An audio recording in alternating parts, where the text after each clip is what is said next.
दोस्तों, हर साल दुनिया भर में हजारों साइंटिफिक रिसर्च पेपर्स पब्लिश करे जाते हैं, जिसमें साइकोलॉजिकल रिसर्च का भी बहुत बड़ा हिस्सा होता है। पर देखा जाए तो इन साइकोलॉजिकल रिसर्च और स्टडीज को रीड करना एक नॉर्मल इंसान के लिए जितना मुश्किल होता है, उन बातों को रियल लाइफ में अप्लाई करना उतना ही आसान भी है। इसीलिए आज की वीडियो में हम आपके साथ 12 ऐसे साइकोलॉजिकल फैक्ट्स को शेयर करेंगे जिन्हें जानने के बाद आप पहले जैसे सेम नहीं रहोगे। Number 1, music changes perception. हम सभी ये जानते हैं कि म्यूजिक हमारे मूड को चेंज करने का पावर रखता है। एक हाईली एनर्जेटिक सॉन्ग सुनकर आप मोटिवेटेड फील करोगे और वहीं एक सैड सॉन्ग आपको सैड और डिप्रेस्ड फील करा सकता है। आप किस टाइप का म्यूजिक सुनना पसंद करते हो, ये एक्चुअली में अफेक्ट करता है कि आप इस दुनिया को किस नजर से देखते हो। 2011 की एक स्टडी में लोगों को एक टास्क दिया गया, जहाँ उन्हें डिफरेंट म्यूजिक सुनते हुए एक पेपर पर हैप्पी और सैड फेसेस को टिक करना था। रिजल्ट ये देखा गया कि सैड म्यूजिक सुनते हुए ज्यादातर लोग सैड फेसेस को टिक कर रहे थे, वहीं हैप्पी म्यूजिक सुनते टाइम लोग हैप्पी फेसेस को चूज कर रहे थे, जिसे परसेप्चुअल एक्सपेक्टेशन का नाम दिया गया। जहां आप अपने कानों से कुछ सुनते हो तो आपका ब्रेन आपकी आंखों से सिमिलर चीजें देखने लगता है। इसीलिए एनर्जेटिक म्यूजिक वर्कआउट करते टाइम बहुत हेल्प करता है और सॉफ्ट म्यूजिक आपको फोकस करने में हेल्प करता है।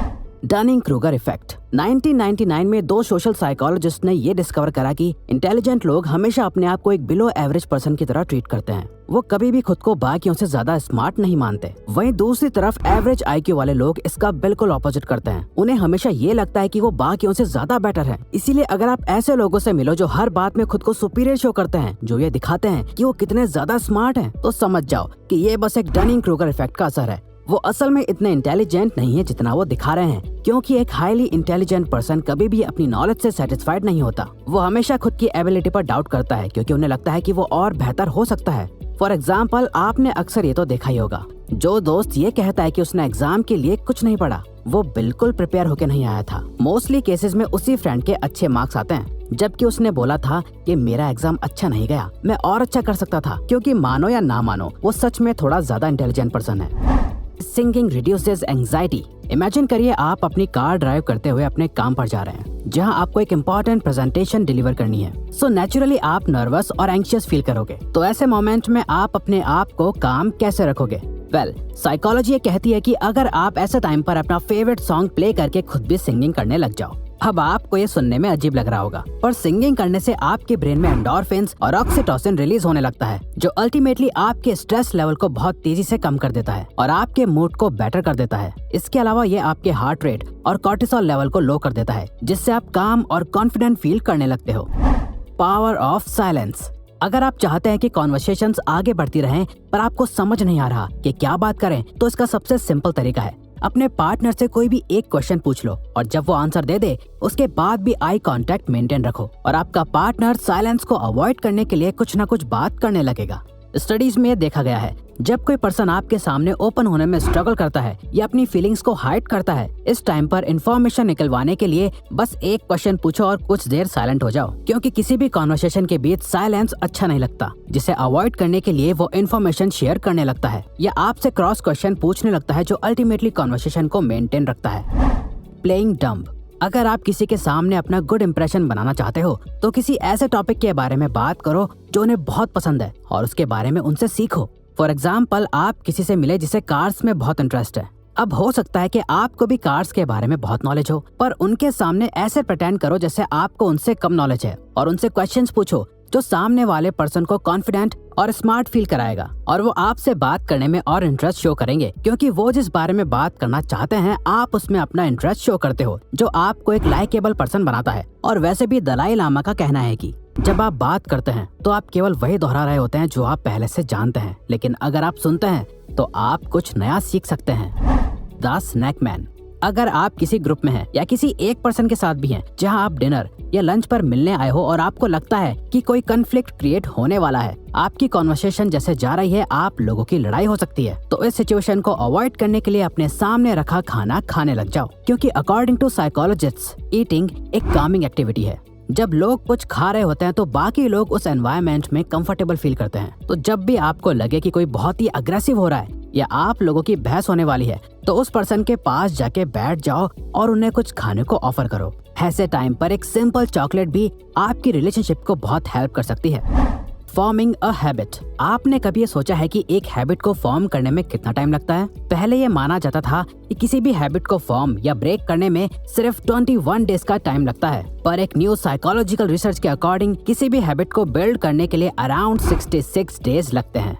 इसीलिए जो लोग ये सोचकर कोई भी न्यू हैबिट बिल्ड करना स्टार्ट करते हैं कि 21 डेज के बाद उन्हें आदत पड़ जाएगी, और जब वो 22nd डे पर फेल हो जाते हैं तो उन्हें बहुत डिसअपॉइंटमेंट होती है और वो क्विट कर देते हैं। रिसर्च के अकॉर्डिंग अगर आप 66 डेज को 3 फेजेस में बांट दें, जहां शुरू के 22 दिन आपको बहुत अनकंफर्टेबल फील होंगे, नेक्स्ट 22 दिन आपसे बिल्कुल हैंडल नहीं होंगे, आप ऑलमोस्ट क्विट कर देंगे, और लास्ट 22 डेज के बाद आप एक मोमेंटम बिल्ड कर लेंगे, जिसके बाद वो हैबिट आपके माइंड और बॉडी से कनेक्ट हो जाएगी, आपकी रूटीन में आ जाएगी और आप सक्सेसफुली हैबिट बिल्ड कर लेंगे।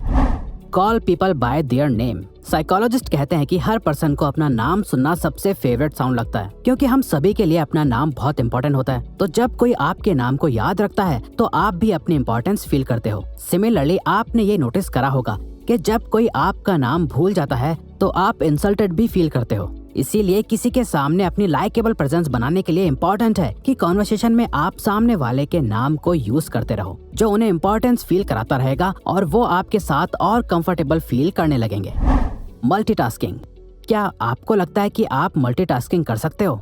न्यूरो साइंस के अकॉर्डिंग हमारा ब्रेन एक टाइम पर सिर्फ एक ही चीज पर फोकस कर सकता है। कई बार जब आप 2 काम एक साथ कर रहे होते हो तो आपको ऐसा लगता होगा कि आप मल्टीटास्किंग कर रहे हो, पर रियल में आपका ब्रेन बहुत ही तेजी से उन दोनों कामों के बीच अपना फोकस शिफ्ट कर रहा होता है। हम चलते चलते एक दूसरे से बात करते हैं क्योंकि ये बिहेवियर्स ऑटोमेटिक और ऑटो पायलट मोड से होते हैं। वहीं ऐसे टास्क जिनमें बहुत फोकस करने की नीड होती है, वहाँ वो साइमल्टेनियसली काम नहीं कर सकता। फॉर एग्जाम्पल बुक रीड करते हुए टीवी देखना। अब यहाँ पे आपको लगेगा कि आप दोनों काम एक साथ कर रहे हो, पर रियल में एक टाइम पर आपका फोकस या तो रीडिंग करने पर है या टीवी देखने पर। Provide a choice. अगर आप चाहते हैं कि सामने वाला पर्सन एक डिसीजन ले जो आपके फेवर में हो, तो सिंपली उन्हें ऑप्शंस दो जो आपके डिसीजंस के फेवर में हो। फॉर एग्जाम्पल, अगर कोई अपने बच्चे को पढ़ाई करने के लिए बोलना चाहता है तो सिंपली उसे ये बोलने के बजाय कि जाओ पढ़ो, उन्हें चॉइस दो कि चलो पढ़ाई का टाइम हो गया, पहले इंग्लिश पढ़ोगे या मैथ्स। तो जब वो कोई भी चॉइस लेंगे तो उन्हें लगेगा कि वो खुद ये डिसीजन ले रहे हैं, वो अपने कंट्रोल में है। अब ये ट्रिक आप किसी के भी साथ यूज कर सकते हो। जैसे आपने नोटिस करा होगा कि हर रेस्टोरेंट में वेटर्स इसी ट्रिक का यूज करते हैं। वो आपको वो सारे ऑप्शंस देते हैं जो वो चाहते हैं कि आप ऑर्डर करो, और आप इनडायरेक्टली वही करते हो, पर आपको ऐसा लगता है कि वो डिसीजन आपने लिया, लेकिन रियलिटी में वो डिसीजन आपके वेटर ने पहले ही ले लिया था। यानी कि वो ट्राई करते हैं कि आप कुछ चुनिंदा चीजों में से ही कुछ एक चीज ऑर्डर कर दें जिसे रेडी करने में रेस्टोरेंट को ज्यादा टाइम ना लगे। The power of sunlight. दोस्तों, आपने भी नोटिस करा होगा कि पूरा दिन अपने घर या ऑफिस में बिताने के बाद जब आप बाहर निकलते हैं तो इंस्टेंटली आपका मूड बेटर हो जाता है, क्योंकि सनलाइट के बेनिफिट सिर्फ मेडिकल फील्ड्स में नहीं है जो सिर्फ आपकी बोन्स के लिए बेटर है, बल्कि कई रिसर्च में देखा गया है कि सनलाइट कई मूड डिसऑर्डर्स जैसे डिप्रेशन को भी प्रिवेंट करता है। सनलाइट से मिलने वाला विटामिन डी मूड स्टेबलाइजर की तरह एक्ट करता है और हमारे ब्रेन में प्लेजरेबल हार्मोन्स को रिलीज करता है। और ये देखा गया है कि जिन कंट्रीज में सनलाइट की रीच कम होती है, वहाँ के लोगों में डिप्रेशन के ज्यादा सिम्टम्स देखे जाते हैं। तो आपको बस दिन में 10 मिनट डायरेक्ट सनलाइट लेनी है, जो लिटरली आपकी लाइफ को चेंज कर देगा, और ये मॉर्निंग सनलाइट होगी तो और भी अच्छा। Mirror body language. अगर आप किसी से बात करते टाइम उनकी बॉडी लैंग्वेज या उनके कुछ बिहेवियर्स को कॉपी करने लग जाओ तो वो आपके साथ इंस्टेंट ट्रस्ट फॉर्म कर लेंगे। वो जैसे बात करते हैं, जैसे मूव करते हैं, अगर आप भी उनके कुछ एक्सप्रेशंस को मिरर करने लगो तो वो आपको और पसंद करने लगेंगे, क्योंकि वो आपसे और भी ज्यादा कंपैटिबल फील करेंगे। साइकोलॉजिस्ट इसे कैमेलियन इफेक्ट कहते हैं। फॉर एग्जाम्पल, किसी से बात करते टाइम ये नोटिस करो कि वो कौन से वर्ड सबसे ज्यादा यूज करते हैं, और आप भी बात करते टाइम उन वर्ड्स का यूज करने लग जाओ। इससे वो खुद को आपसे आइडेंटिफाइड कर पाएंगे, उन्हें लगेगा कि आप भी उन्हीं के जैसे हो, और वो आपकी कंपनी को एंजॉय करने लगेंगे। तो अगर आपको ये वीडियो अच्छी लगी तो वीडियो को लाइक और सब्सक्राइब बटन पे क्लिक करके इस चैनल को ग्रो करने में सपोर्ट करो, और बेल नोटिफिकेशन ऑन कर लीजिए ताकि आप आने वाली वीडियोस मिस ना कर पाओ। Thank you for watching.